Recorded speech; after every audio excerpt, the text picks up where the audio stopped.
ఇప్పటికీ కంచి వారి ఆధ్వర్యంలో ఉందా? ఈ కంచి స్వామి వారి ఆధ్వర్యంలో ఉండేది దానికి వారి దగ్గరికి వెళ్ళి ఆశీస్సులు డైరెక్షన్ తీసుకుని వస్తూ ఉంటాం. అలాంటి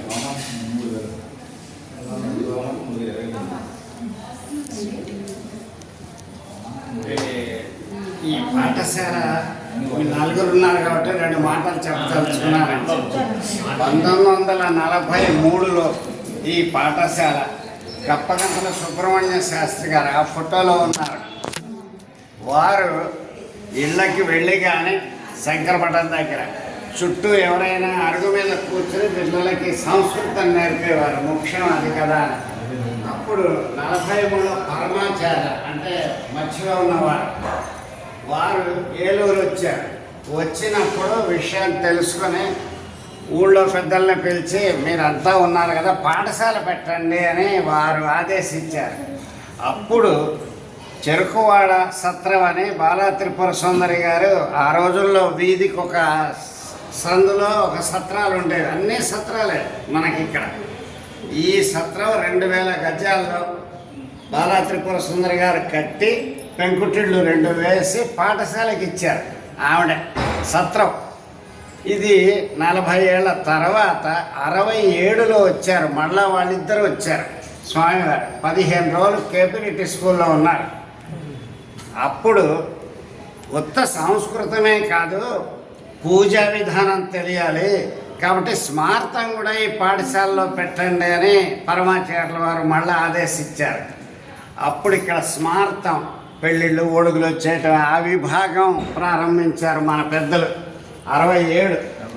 అది అయ్యాక ఇది గవర్నమెంట్ వాళ్ళ వృత్తి ఏమిటంటే ఆదాయం సంపాదించాలి కాబట్టి అక్కడ ఖాళీ చేయమని సోనోవిజన్ పెంకుటి గదులు ఉండేవి.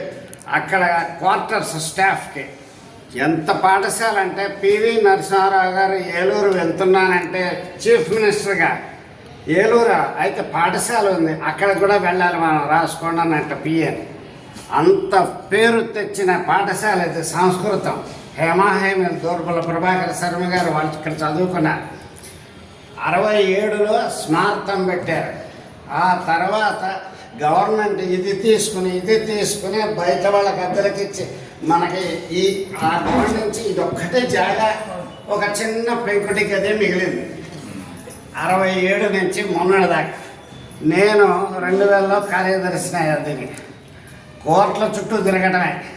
మన గెంటేసి నోటీసులు ఇచ్చారు. ఇది ఆధ్యాత్మిక సంస్థ ఉండాలని లేదు, వాళ్ళకి ఆదాయం కావాలి. సరే ఏదైతే మొత్తం మీద మొన్న 2016లో ఇది లీజుకు తీసుకోవటం జరిగింది. ఎవరో మహానుభావుడు ఉండి 33 ఏళ్ల లీజుకి సైట్ ఇస్తూ మీదేమిటి పెంకుడు కదా వద్దు 20 లక్షలు పెట్టి బిల్డింగ్ కట్టండి అని ఇలా చెప్పారు. అది అయ్యాక 2018లో ఆ ముందు జాగా మీకు అందరు ఎవరు కొందరు తెలుసుంటే సత్రపాటి రాజా అని అంటారు, లారీలో ఉండేవి. ఆ ముందు జాగాలో పెంకుడు గడి పడిపోయిన దాంట్లో 40 ఏళ్ళు కోర్టు కేసులో ఉంది. అది 2018లో కేసు వెకేట్ అయ్యి అది ఖాళీ అయ్యి మళ్ళా ఆ పెద్ద అయిన దానికి పట్టుకుంటే శాంక్షన్ చేసి ఈ బిల్డింగ్ ఇటు పడమర ఫేసింగ్ కాదు తూర్పుకి తిప్పండి అంత జాగా ఉంది కదా అని మనకి శాంక్షన్ చేసేసారు. ఇది 20 లక్షలలో 60 లక్షలు చేసి ఈ బిల్డింగ్ కట్టమని ఆయనే ఆర్డర్ వేశారు. 2019 నుంచి 22 కట్టడం సరిపోయింది కరోనా వల్ల దేనివల్ల. ఇది ఓపెన్ చేయటానికి వీరు శంకర విజయేంద్ర సరస్వతి వారు 22లో వచ్చి ఇది ఓపెన్ చేశారు. ఆ జాగా మనకి ఇచ్చారుగా కానీ వాళ్ళకి ఇవ్వబుద్ధి కాల. అందుకని 3 ఏళ్ళు ఏడిపించారు మనకి ఇవ్వకుండా. ఒక ఆఫీసర్ ఇచ్చేసారు సంతకం పెట్టి మీకు లీజు కాలేదని ఆపారు. 3 ఏళ్ళు మళ్ళా తిరిగి మొన్న 6 నెలల క్రితం ఆ జాగా మన చేతికి వచ్చింది. దాంతో ఇక చక్క రామారావు గారు వచ్చి అది కూడా నేను వేస్తాను వేశారు. ఇది మొత్తం చరిత్ర. విషయం ఏంటంటే వీరు వచ్చినప్పటి నుంచి వేదం నేర్పండి, సంస్కృతము స్మార్తం పర్వాలేదు, వేదం ముఖ్యం. ఇది మన జిల్లాలో వేద పాఠశాలలో 3 ఉన్నాయి. ఇరగవరం తణుకు దగ్గర జువ్వలపాలెం కనుమూరి బాపిరాజు గారు వారు ప్రారంభించారు తిరుపతి ఫండ్స్తో. మూడోది మంది. ఈ వేద పాఠశాల మూడిట్లో ఒకటి. ఇది పురాతనమైన పాఠశాల. ఇది దీని చరిత్ర అండి.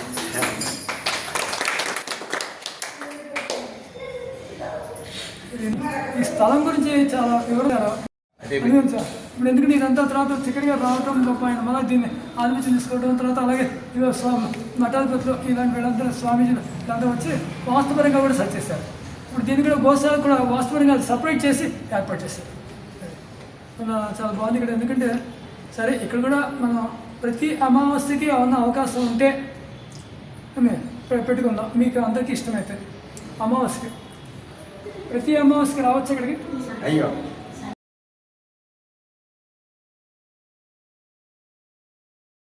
సరే ఎందుకు స్వామి నాకు ప్రేరణ తీసుకొచ్చారు. పాపం సాయంకృష్ణ ఫోన్ చేస్తే పాప అమ్మ నేను రామదత్తుడిగా పాప ఆయన వచ్చారు. అలాగే వచ్చారు వెళ్ళిన తర్వాత వస్తున్నారు చూద్దాం ఇక్కడ అని చెప్పడం. అదే టైం చిక్కరి గారు ఇక్కడ ఉంటాం. చాలా మాట్లాడటం జరిగింది. ఎందుకంటే ప్రతి పౌర్ణానికి చండీ హోమం ఉదయం 8 నుంచి 1 గంట దాకా ఉంటుంది.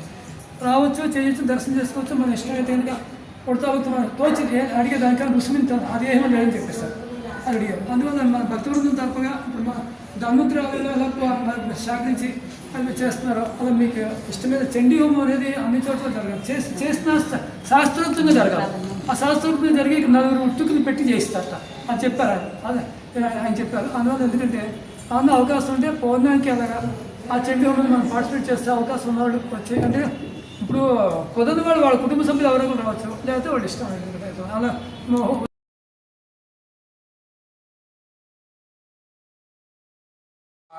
పరమాచార్య అంటాం మనం అందరం.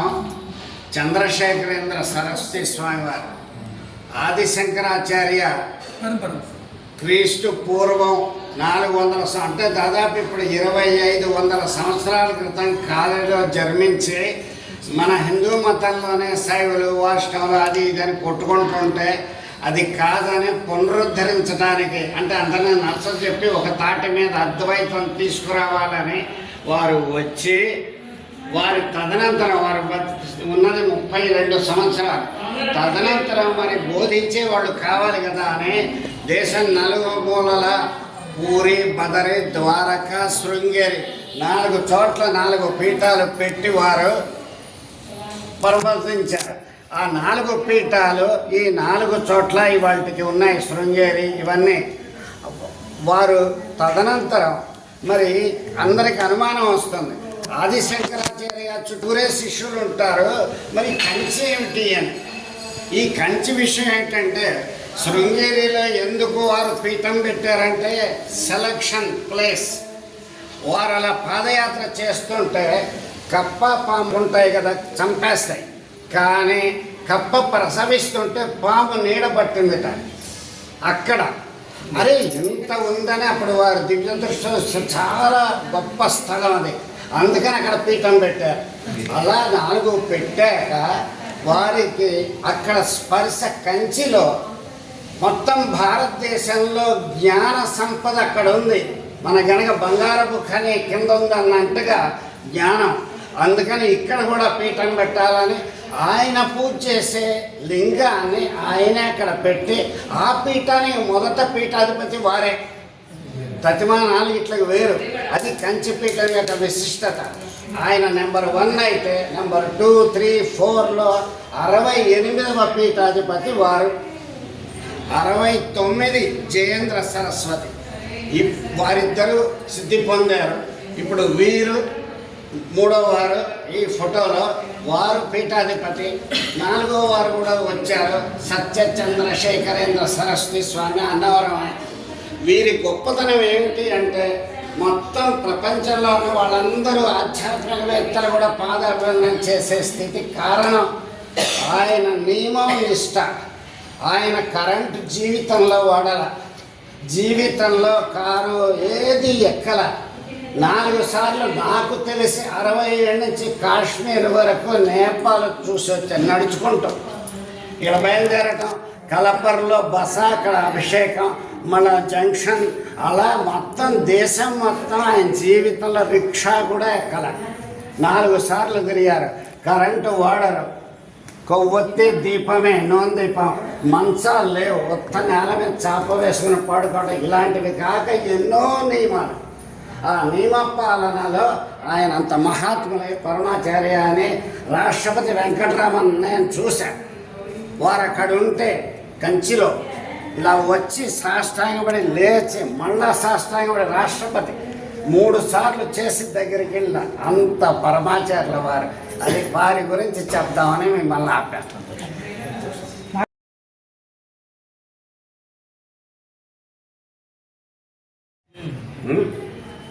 టాయిలెట్స్ మన నెట్టిన్స్ వాడేవారు కాదు. శంకరమఠంలో కూడా పెట్టినప్పుడు కింద గొయ్యి తీసి ఇచ్చేసారు. అంటే నేను చెప్పకూడదు చెప్పాలి. సనాతన ధర్మంలో ఏది ఉంటే అది వారు పాటించారండి. అందుకని వారంతా మన చక్రి గారి ద్వారా చాలా విషయాలు మనంతా తెలుసుకున్నాం. మనం తెలుసుకుని ఆచరించాలి. ఎందుకంటే తెలుసుకుని వదిలేయటం కాదు. ఎందుకంటే హిందూ ధర్మాన్ని మనం చాలా జాగ్రత్తగా ఆచరిస్తే బాగుంటుంది. మనకి సంస్కృతికి చాలా ఉంది, పట్టుంది. ఆ పట్టుని మనం ఉపయోగించుకుంటే బాగుంటుంది. మనం ఆధ్యాత్మికంగా మనం ఎంత ఎదిగా, ఆర్థికంగా ఎంత ఎదిగా అనేది అది ప్రతి మానవుడికి అది ఆధ్యాత్మికంగా ఎంత ఎదిగా అదే కాదు. అలా హిందూ ధర్మం ఎంత మనకి ఉంది. మన హిందూ ధర్మంలో ఉన్నటువంటి గొప్పతనం ఏ మతంలో లేదు. అంటే నేను ఇంకో మతాన్ని ద్వేషిస్తున్నా కదా. నేను చదివింది క్రిస్టియన్ స్కూల్లో చదివాను, క్రిస్టియన్ స్కూల్లో వర్క్ చేస్తాను కానీ చెప్తాను, అది ద్వేషించట్లా. కాకపోతే నేను చెప్పేది అంటే హిందూ ధర్మం ఉంది. హిందూ ధర్మంలో చాలా ఉన్నాయి. అవన్నీ కూడా మనం చాలా వరకు మనం ఆచరించకపోయినా కొంతవరకు మనం ఆచరిస్తాం, బాగుంటుంది. అది చక్రి గారి ద్వారా చాలా మనం తెలుసుకున్నారు చాలా. ఎందుకంటే మన కంచి పీఠం కూడా చూసారా, కాస్తుంటే నాగసర్పం వెళ్ళి పడగొట్టింది. అంటే చూడండి, అది దివ్య దృష్టిలో చూడబట్టి కదా కంచిలో పెట్టారని. అదే ఇది మరి తెలుసా ఉడికి వస్తుంది. అది మరి ఇలా ఎందుకంటే పెద్దలు మనకి ఇలా వస్తూ ఉంటే మనకి మళ్ళీ తెలుసుకోవడానికి ఒక వస్తుంది. నలుగురు సమావేశం అవుతుంటే నాకు కొన్ని విషయాలు తెలుస్తాయి. అది అందులో ఇది నేను ఎందుకంటే కంచిలో పెట్టడం ఇంకేంటి 4 పీఠాలు ఉంది, ఇది ఎందుకు పెట్టారని చెప్పి అనుకున్నాను. సమస్య ఇవాళ తీరింది. 4 పీఠాలు నాకు ఈ 4 పీఠాలు అక్కడ కంచిలో ఇది ఎందుకు పెట్టారని చెప్పేది అప్పటి నుంచి ప్రశ్నగా ఉండిపోయింది. అది ఇవాళ మీరు తీర్చారు. ఆ ప్రశ్న అప్పటి నుంచి ఉండిపోయింది, నాకు దొరకదా. కానీ ఇవాళ ఏంటంటే ఆ కంచెలు ఎందుకంటే అక్కడ ఎందుకంటే కప్ప పాము గురించి చెప్పారు. ఆ కథ జరిగింది, రియల్ జరిగింది కనుక అది చెప్పారు. అందువల్ల ఇవాళ ఇప్పుడు ఇవాళ రావడం వల్ల ఎందుకంటే ఇవాళ మనకి పుష్యార్కేవ అంటే పుష్యార్కేవ అంటే యోగం కర్మం అని చెప్పి పంచాంగంలో ఉన్నది పుష్యార్కం ఇవాళ. అందువల్ల ఎందుకంటే సప్తమి ఆదివారము అలాగే తర్వాత 30పై వ్యతిపాతం సప్తమి ఆదివారం 30పై ఉత్తరం వచ్చేసింది. ఉత్తరం అనేది రవి నక్షత్రం, అందువల్ల రవి. ఆ తర్వాత వ్యతిపాతార్కేవం పుష్యార్కం పుష్య నక్షత్రం వస్తే పుష్యార్కం, అది వ్యతిపాత అలాగే సప్తమి ఆదివారము ఉత్తరా నక్షత్రం. ఇలాంటి సమయంలో హాయిగా చక్రి గారు మనకి చాలా విషయాలు చెప్పారు. అందులో ఆయనకి చాలా ఎందుకంటే మనకి చాలా ఇలాంటి విషయాలు చెప్పేవాళ్ళు లేరు. ఎందుకు చెప్తున్నాను ఇవాళ చెప్పాలా అంతే చెప్పరు. కానీ ఆయన ఎందుకంటే చెప్తున్నా ఆయన సుమారు 73 సంవత్సరాలు అంటే 75 నుండి 76 వచ్చాయి. మరి ఈ వాళ్ళకి బండి డ్రైవ్ చేస్తారు, కార్ డ్రైవ్ చేస్తారు, చక్కగా వెళ్ళిపోతారు. ఎక్కడికి వెళ్తారు ఆయన ఫుల్ షుగర్ ఆయన లెక్క చేయరు, వెళ్ళిపోతారు, వచ్చేస్తారు. ఈ రోగం కాదంతే ఒక రోజు అంతే బండి వదిలేస్తారు. నేను చాలాసార్లు చూసి ఫుల్ షుగర్ ఆయన ఏం లేదు, వెళ్ళిపోతారు, వచ్చేస్తారు. 76 సంవత్సరం వచ్చింది. ఇప్పటికి కూడా చూస్తారు ఆయన అలా నుంచి అంతసేపు మనతో పాటు మనం అంతసేపు నుంచోలేం. అంటే అది నిగ్రహ శక్తి ఉండాలి. అందులో చెప్తున్నా. అందువల్ల ఎందుకంటే ఈయన చాలా ఫైట్ చేశారు, కోర్టుల చుట్టూ, వాటి చుట్టూ, వీటి చుట్టూ, లా అండ్ ఆర్డర్ ఎలా అనేది పరిశోధించి మంచిగా అది చేశారు. విశ్వ పరిషత్ కూడా ఈయన చాలా చేశారు. RSS విశ్వ పరిషత్ కూడా చేశారు, ఇలాంటి అడిగి చేశారు. అందుకే ఆయన నేర్చుకోవాల్సిన చాలా ఉన్నాయి మనం. అందులో నచ్చాక అందరూ కూడా చెప్పాను. సరే ఇంకా మన టైం కావాల్సి అవుతుంది. అందులో ప్రతి నెల అమావాస్యకి 6 మనం ఇక్కడ సమావేశం చక్కగా ఆవులకి ఏదో పెట్టేద్దాం. నేను పాపం రత్నం గారు పాపం అంతా గ్యాదర్ చేస్తున్నారు.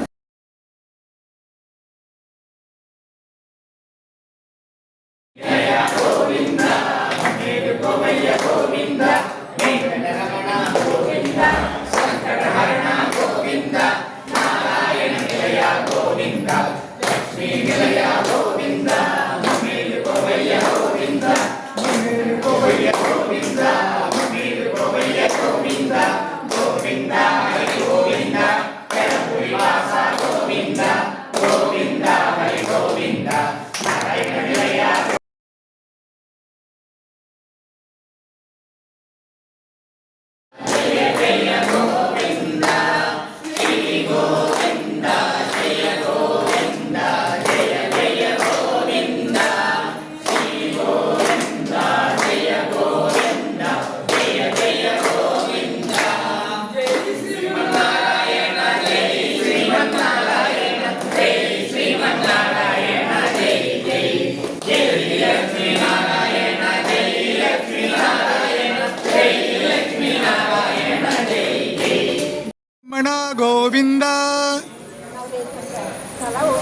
సంకటహరణ గోవింద వెంకటరమణ గోవింద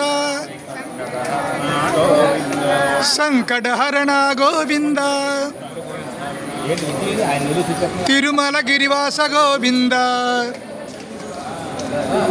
సంకటహరణ గోవింద గిరివాస గోవింద సంకటహరణ వెంకటాద్రివాస గోవింద సంకటహరణ గోవింద హెలపురివాస గోవింద సంకటహరణ గోవింద